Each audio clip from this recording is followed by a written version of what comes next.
Hello दोस्तों, मैं अमित भाटी आपको अपने यूट्यूब चैनल टारगेट ओनली रोजगार पर स्वागत करता हूं। आज मैं लेकर आया हूं आपके लिए SSC GD special Hindi previous paper set number 47, जिसमें मैं आपको कराने वाला हूं हल प्रश्न पत्र 18 नवंबर 2021 शिफ्ट थर्ड। तो चलते हैं बिना देरी किए आज की क्लास के पहले प्रश्न पर।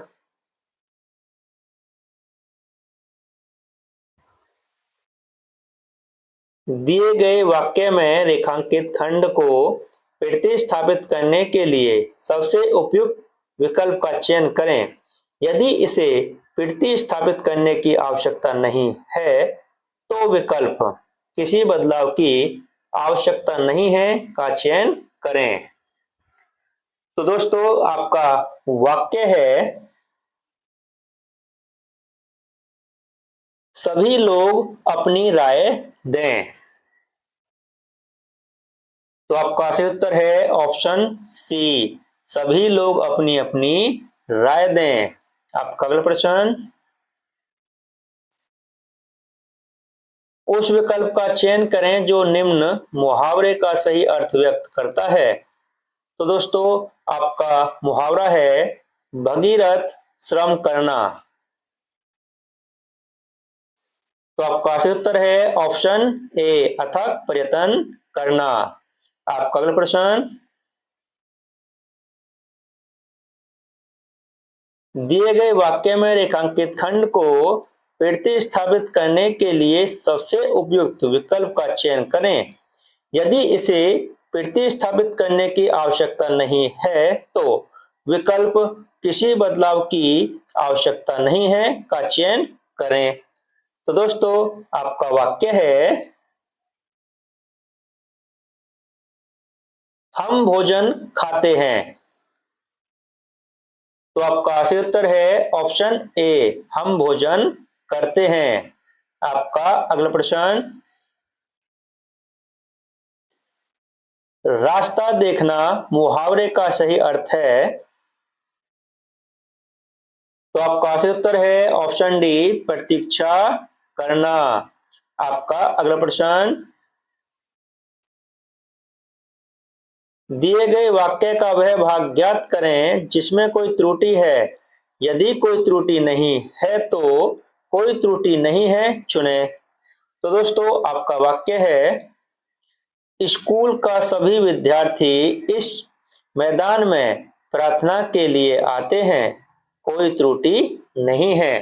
तो दोस्तों आपको पता चल ही गया होगा कि इसके किस भाग में त्रुटि है। तो दोस्तों आपका सही उत्तर है भाग एक में। दोस्तों इसमें त्रुटि है।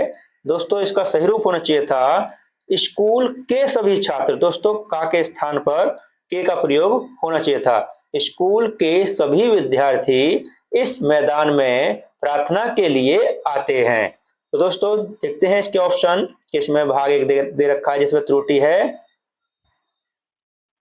तो आपका सही उत्तर है ऑप्शन बी, भाग एक में दोस्तों त्रुटि है।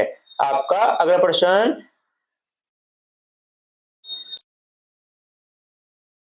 दिए गए, दोस्तों यहां पर त्रुटि है, ये शब्द है, दिए गए शब्द का समानार्थी शब्द का बताएं। तो दोस्तों आपका शब्द है कपड़ा का। दोस्तों आपको समानार्थी शब्द बताना है। तो आपका सही उत्तर है ऑप्शन सी, वसन। और दोस्तों इसके अन्य पर्यायवाची शब्द हैं वस्त्र, अंबर, पट, पोशाक। और दोस्तों इसका सही उत्तर है ऑप्शन सी, वसन। आपका अगला प्रश्न, उसका पास कुछ भी नहीं है, रेखांकित शब्द की अशुद्धि पहचानिए। तो आपका सही उत्तर है ऑप्शन सी, विभक्ति के कारक संबंधी दोस्तों इसमें अशुद्धि है। तो दोस्तों इसमें होना चाहिए था उसके पास कुछ भी नहीं है। तो दोस्तों उसका इसमें गलत है। दोस्तों यह विभक्ति के कारक संबंधी इसमें गलती है। ऑप्शन सी आपका सही उत्तर है। आपका अगला प्रश्न, राह दिखाने वाला वाक्यांश के लिए एक शब्द लिखिए। तो आपका सही उत्तर है ऑप्शन सी, पथ दर्शक। आपका अगला प्रश्न, सही वर्तनी वाले शब्द का चयन करें। तो आपका सही उत्तर है ऑप्शन सी, एकाग्र चित्त। आपका अगला प्रश्न, दिए गए वाक्य में रेखांकित खंड को प्रतिस्थापित करने के लिए सबसे उपयुक्त विकल्प का चयन करें। यदि इसे प्रतिस्थापित करने की आवश्यकता नहीं है तो विकल्प किसी बदलाव की आवश्यकता नहीं है का चयन करें। तो दोस्तों आपका वाक्य है, आपसे मेरा सौजन्य पूर्वक निवेदन है।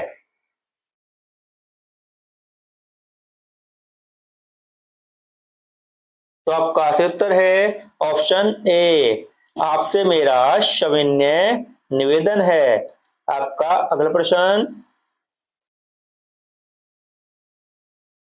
दिए गए शब्द का विलोम चुने। तो दोस्तों आपको बताना है प्रत्यक्ष का विलोम शब्द। तो आपका सही उत्तर है ऑप्शन डी, परोक्ष। और दोस्तों यहाँ पर मैं आपको एक और क्वेश्चन बोलता हूं। दोस्तों प्रत्यक्ष का एक तो ऑप्शन आएगा अप्रत्यक्ष और एक आएगा परोक्ष। अगर दोस्तों क्वेश्चन में अगर आपको दोनों ऑप्शन मिल जाए प्रत्यक्ष के विलोम शब्द के लिए, अप्रत्यक्ष और परोक्ष, तो दोस्तों आपको परोक्ष ही आंसर करना है, मत अप्रत्यक्ष कर देना क्योंकि वो गलत हो जाएगा। क्योंकि एक बार मतलब मैंने भी बुक में पढ़ा है, क्वेश्चन काफी बार आया भी है। तो दोस्तों दोनों ऑप्शन मिल जाते हैं, अप्रत्यक्ष भी और परोक्ष भी। तो दोस्तों अगर परोक्ष नहीं है तो आप अप्रत्यक्ष कर सकते हो, अगर दोनों ऑप्शन में है तो आपको परोक्ष ही आंसर लगाना है। ठीक दोस्तों, आपका अगला प्रश्न, दिए गए वाक्यांश के लिए एक शब्द दीजिए। तो दोस्तों आपका वाक्यांश है जो बहुत बोलता हो। तो आपका सही उत्तर है ऑप्शन बी, वाचाल।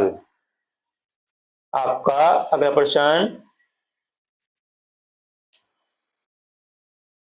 दोस्तों एक बार मैं इसका आंसर चेक करता हूं, थोड़ी मिस्टेक लग रही है इसमें। तो दोस्तों इसमें कोई मिस्टेक नहीं है, ऑप्शन बी आपका सही उत्तर है, वाचाल। आपका अगला प्रश्न,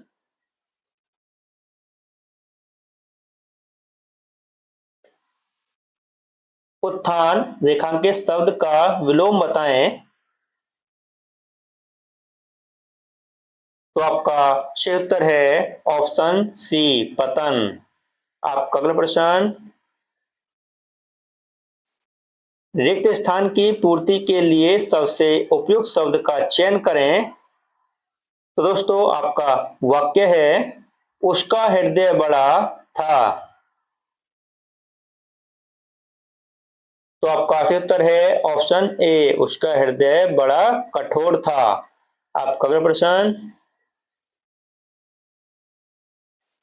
मधुर बात करने वाला वाक्यांश के लिए एक शब्द लिखिए।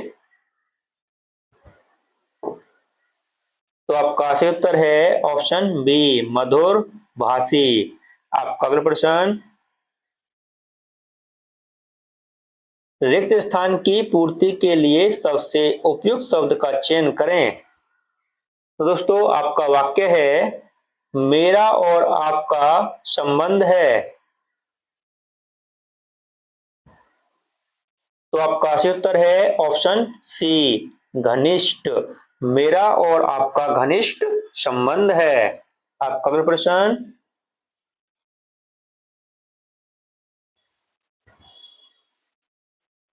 दिए गए वाक्य के किस भाग में त्रुटि है। तो दोस्तों आपका वाक्य है, मैं उसकी बुद्धिमानता से बहुत प्रभावित हूं।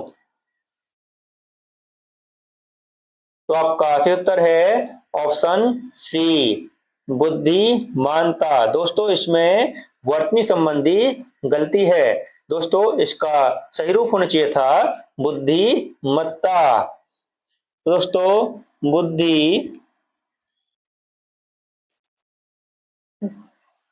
बुद्धिमत्ता, दोस्तों इसका सही रूप होना चाहिए था ऑप्शन सी में वर्तनी संबंधित त्रुटि है। आपका सही उत्तर है ऑप्शन सी। आपका अगला प्रश्न,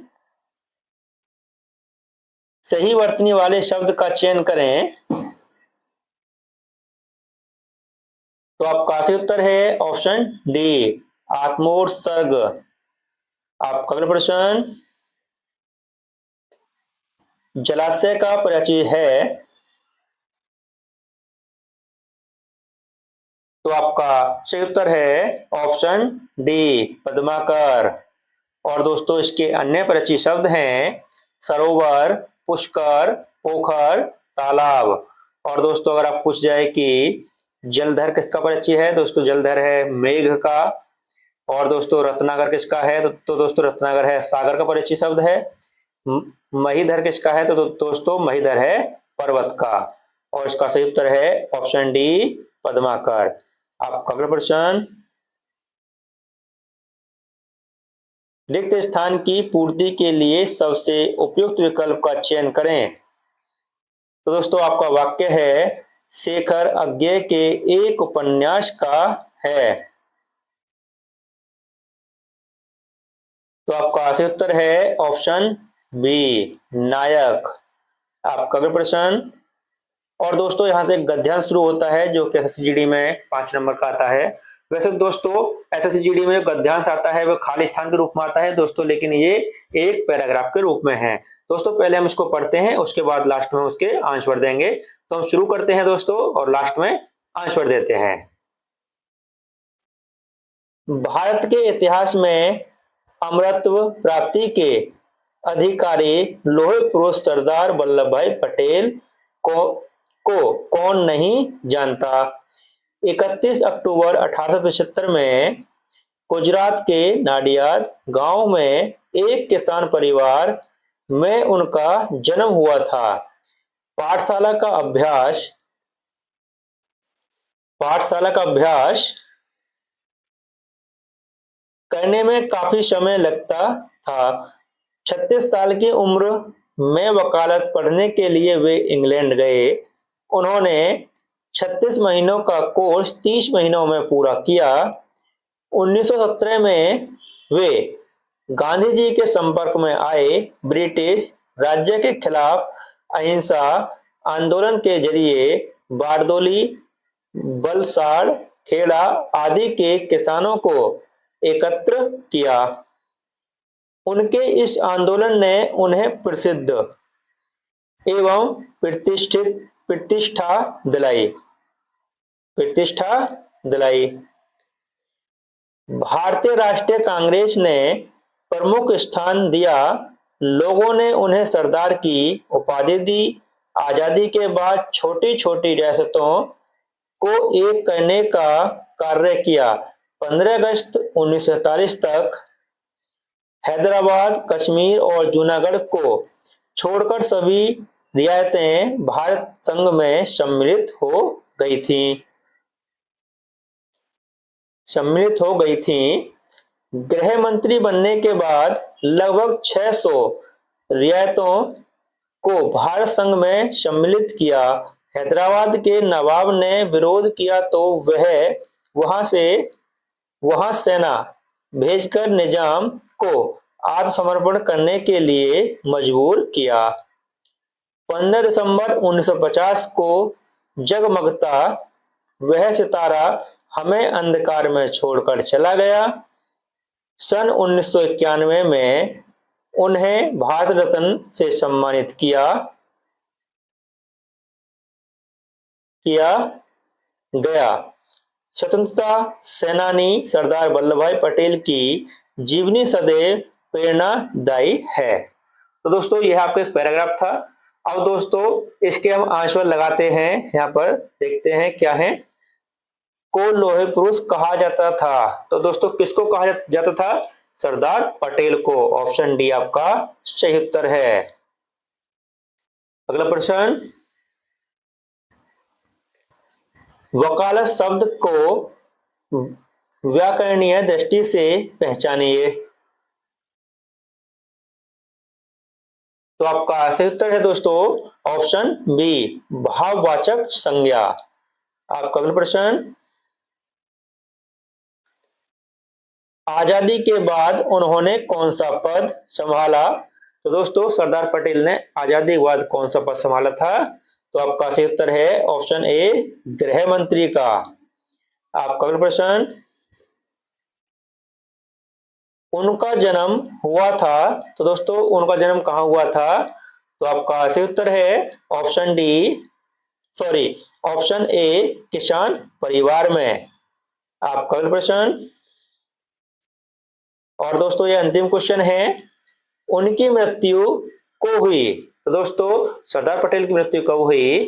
तो आपका सही उत्तर है ऑप्शन बी, 15 दिसंबर 1950 को।